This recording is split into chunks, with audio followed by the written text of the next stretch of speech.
Israel और Iran के बीच जंग जल्दी थमती नहीं दिख रही है। एक तरफ इजरायल के ईरान पर हवाई हमले नहीं रुक रहे, तो ईरान भी दोगुनी ताकत के साथ पलटवार कर रहा है। ईरान के सर्वोच्च नेता खामेनेई पहले ही साफ कर चुके हैं कि अगर इजरायल 10 बम गिराएगा तो ईरान 100 मिसाइलें दागेगा। इजरायल को भी यह एहसास हो चुका है कि ईरान कमजोर नहीं है बल्कि भारी पड़ रहा है, और ईरान की मिसाइलों ने इजरायल में भारी तबाही मचा रखी है। इजरायल के डिफेंस सिस्टम में ईरानी मिसाइलों ने छेद कर दिया, जिसे इजरायल भर नहीं पा रहा। ईरान की तरफ से अब तक करीब 500 मिसाइलें इजरायल पर दागी जा चुकी हैं, जिसमें से कई मिसाइलें इजरायल के अलग अलग शहरों में गिरी, जिसने जबरदस्त तबाही मचाई है। अब तक जिस डिफेंस सिस्टम के दम पर इजरायल दुनिया में अपनी धमक दिखाने की कोशिश कर रहा था, वो डिफेंस सिस्टम कमजोर पड़ता दिख रहा है। वैसे इजरायल ने ईरान की कई मिसाइलों को इंटरसेप्ट किया है और इसके लिए वो अमेरिका की भी मदद ले रहा है, लेकिन ईरान की मिसाइलों को रोकना अमेरिका के लिए भी अब मुश्किल दिख रहा है। तो कैसे 4 दिन में ही ईरान की मिसाइलों ने पलट दिया जंग का नक्शा, और कैसे ट्रंप और नेतन्याहू दिखाई दे रहे हैं मुश्किल में, आज हम इसी पर अपनी स्पेशल रिपोर्ट में बात करेंगे। नमस्कार, मैं हूं आराधना। तो शुरू करते हैं हमारी एक खास रिपोर्ट। तो ईरान और इजरायल के बीच पिछले 5 दिनों से भयंकर जंग चल रही है। ईरान ने इजरायल पर करीब 500 मिसाइलें और ड्रोन दागे। हालांकि इजरायल ने इनमें से कई बैलिस्टिक मिसाइलों को रोक दिया, लेकिन कई मिसाइलों का घातक असर हुआ है। राजधानी तल अवीव से लेकर हाइफा तक ईरानी मिसाइलों ने अपना कहर बरपाया है।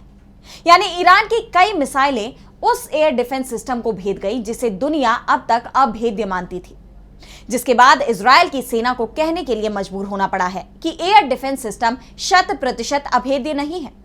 प्रधानमंत्री बेंयामिन नेतन्याहू ने इन मिसाइलों को विस्फोटकों से भरी बस कहा है, जो सीधे इजरायली शहरों से टकरा रही हैं। इजरायल आयरन डोम के साथ साथ डेविड स्लिंग और एरो 2 और एरो 3 जैसे एयर डिफेंस का इस्तेमाल करता है। इसके साथ ही अमेरिका भी ईरान की मिसाइलों को अपने डिफेंस सिस्टम थाड के जरिए इंटरसेप्ट कर रहा है, लेकिन कई मिसाइलें लगातार इजरायल में गिर रही हैं, जिसकी कई तस्वीरें भी सामने आ रही हैं कि कैसे ईरान की इन मिसाइलों ने इजरायल में भयंकर तबाही मचाई है। अब तक इजरायल में करीब 25 लोगों की जान जा चुकी है, सैकड़ों लोग घायल भी हुए हैं, जिसके चलते तल अवीव से लेकर पूरे इजरायल में खौफ दिखाई दे रहा है। ईरान के मिसाइल हमलों के चलते इजरायल में कई इमारतें मलबे के ढेर में बदल गई, जिसके वीडियो काफी वायरल हो रहे हैं, जो कहीं ना कहीं गजा की याद दिला रहे हैं। इससे पहले ईरानी मिसाइलें तल अवीव में किरिया परिसर में गिरी। किरिया परिसर जो इजरायल के रक्षा मंत्रालय का है और जिसे इजरायल के पेंटागन के नाम से जाना जाता है। फिलहाल इजरायल की तरफ से यह नहीं बताया गया कि मिसाइलें रक्षा विभाग के अंदर गिरी या उसके आसपास के नागरिक क्षेत्रों में, लेकिन इजरायली अधिकारियों के मुताबिक घायल हुए सैकड़ों लोगों में सैनिक भी शामिल हैं। इजरायली डिफेंस फोर्सेस यानी आईडीएफ के प्रवक्ता लेफ्टिनेंट कर्नल नदाव शोशानी ने कहा कि ईरान जानबूझकर इजरायली घरों और अपार्टमेंट पर मिसाइलें दाग रहा है। इजरायल ने पहले ये धमकी भी दी कि वो भी ईरान में नागरिक आबादी को निशाना बनाएगा, और बाद में उसकी तरफ से सफाई आई कि उसका ऐसा कोई इरादा नहीं है। लेकिन जिस तरह से इजरायल के हमलों में ईरान में 90% बेकसूर निशाना बन रहे हैं, उसके बाद ईरान ये दावा कर रहा है कि इजरायल ईरान को नुकसान नहीं पहुंचा रहा, तो वो बेकसूर लोगों को निशाना बना रहा है। इजरायल के गुस्से का सबसे बड़ा कारण ईरान की मिसाइलों को बताया जा रहा है, जिसकी तादाद सैकड़ों में नहीं हजारों में है, और इसका अंदाजा इजरायल तक को नहीं था।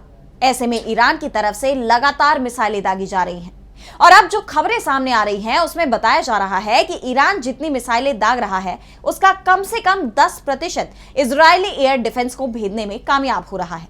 जिसके बाद ईरानी हवाई हमलों से पता चलता है कि बैलिस्टिक मिसाइलों के मामले में दुनिया का सबसे बेहतरीन एयर डिफेंस भी नाकाम हो सकता है। बैलिस्टिक मिसाइलें मैक 5 यानी आवाज की रफ्तार से कम 5 गुना से ज्यादा हाइपरसोनिक गति से उड़ सकती हैं। इसका मतलब है कि बहुत कम सतह से हवा में मार करने वाली बैटरियां उन्हें रोक पाने में सक्षम है। इजरायल का डेविड स्लिंग एयर डिफेंस, जिसका नाम डेविड और गोलियत की बाइबल की कहानी के नाम पर रखा गया है, उनमें से एक है, लेकिन एक समय में दर्जनों मिसाइलों के हमले को इंटरसेप्ट करने में यह भी नाकाम साबित हुआ है। और इसका कारण भी है कि ईरान ने इस हमले में पहली बार शाहेद हज कासेम नाम की मिसाइल को दागा है, जो ठोस ईंधन पर आधारित है और जिसकी रेंज 1600 किलोमीटर तक मार की है। इसे कई सालों तक भूमिगत छिपा कर रखा जा सकता है। ये मिसाइलें हाइपरसोनिक स्पीड यानी मैक 5 से चलती हैं, जिससे इनका इंटरसेप्शन काफी मुश्किल हो जाता है। हालांकि तकनीकी रूप से देखें तो इजराइल की एयर डिफेंस प्रणाली अब भी दुनिया की सबसे शक्तिशाली प्रणाली मानी जा रही थी, लेकिन वो ईरान की कई मिसाइलों को रोकने में कामयाब नहीं रही। इजराइल की सबसे बड़ी परेशानी यह है कि वो एक छोटा और सघन आबादी वाला देश है, जहां एक या दो मिसाइलों का भी गिरना भारी नुकसान का कारण बन सकता है। लेकिन अब तक ईरान की दर्जनों मिसाइलें उसके यहां गिर चुकी हैं, जिसने जबरदस्त तबाही मचाई है। इस बीच ईरानी वेबसाइट पार्स टुडे ने इजरायली मीडिया हाउस हारेट्ज के हवाले से दावा किया कि ईरान की मिसाइलों के सामने इजराइल की कई परतों वाली रक्षा प्रणालियां पूरी तरह से विफल साबित हुई हैं। इजरायली मीडिया ने इस बात को माना कि इजराइल ईरान की मिसाइलों के सामने हार गया है और उसे तुरंत ही युद्ध समाप्त कर देना चाहिए। हारेट्ज ने लिखा है कि इजराइल की वायु रक्षा प्रणालियां ईरान के आधुनिक मिसाइलों का मुकाबला करने में विफल रही हैं। इजरायली सेना और सरकार के कमांडरों को सबक लेना चाहिए और बेहद कठिन और अवांछित घटनाक्रम से बचने के लिए इस युद्ध को रोक देना चाहिए। ईरानी हमलों के बाद यह माना जा रहा है कि ईरान ने दुनिया की सबसे ताकतवर माने जाने वाले डिफेंस तकनीक में गहरे छेद कर दिए हैं। आने वाले हफ्तों में इस बात की परीक्षा होगी कि क्या इजराइल इन छेदों को भरने में सक्षम होता है या ये लड़ाई मध्य पूर्व में आग को और ज्यादा भड़का देती है। फिलहाल जंग के मैदान में जिस तरह से इजराइल लगातार कमजोर पड़ता दिखाई दे रहा है, और सबसे बड़ी बात तो यह है कि उसके साथ कोई भी देश खुलकर खड़ा होता नहीं दिख रहा, जिसके बाद इजराइल के अंदर खौफ नजर आ रहा है। ईरान तो पहले ही साफ कर चुका है कि जंग वो समाप्त नहीं करेगा। जंग इजराइल ने शुरू की है तो पहले उसे ही हमले रोकने होंगे और इसके बाद ही ईरान की तरफ से हमले बंद किए जाएंगे। और अगर कोई तीसरा देश जंग समाप्त कराने की बात करता है तो उससे पहले ईरान की तरफ से इजराइल को जबरदस्त जवाब दिया जाएगा। जब तक ईरान की तरफ से इजराइल को जबरदस्त नुकसान नहीं पहुंचाया जाता, तब तक ईरान इस जंग से पीछे नहीं हटेगा। इजराइल ने ईरान पर हमला कर जो गलती की है उसका खामियाजा तो उसे भुगतना ही पड़ेगा। इसके लिए ईरान को जहां तक जाना होगा वो वहां तक जाएगा। फिलहाल ईरान की मिसाइलें इजराइल पर बहुत भारी पड़ रही हैं। तल अवीव और हाइफा शहर में बर्बादी के नजारे दिखाई दे रहे हैं। खबर तो यह भी आ रही है कि पाकिस्तान अपनी शाहीन 3 मिसाइल भी ईरान को दे सकता है। दरअसल ईरान और इजराइल के बीच में करीब 2000 किलोमीटर की दूरी है। दोनों की सीमाएं आपस में मिलती नहीं है, इसलिए ईरान को इजराइल के खिलाफ बैलिस्टिक मिसाइलों का इस्तेमाल करना पड़ रहा है, जो हाइपरसोनिक स्पीड से चलती हैं, जिन्हें इंटरसेप्ट करना काफी मुश्किल होता है। पाकिस्तान की शाहीन 3 मिसाइल की स्पीड मैक 8 है, जो आवाज की गति से 8 गुना तेज है। इसकी रेंज भी 2750 किलोमीटर है।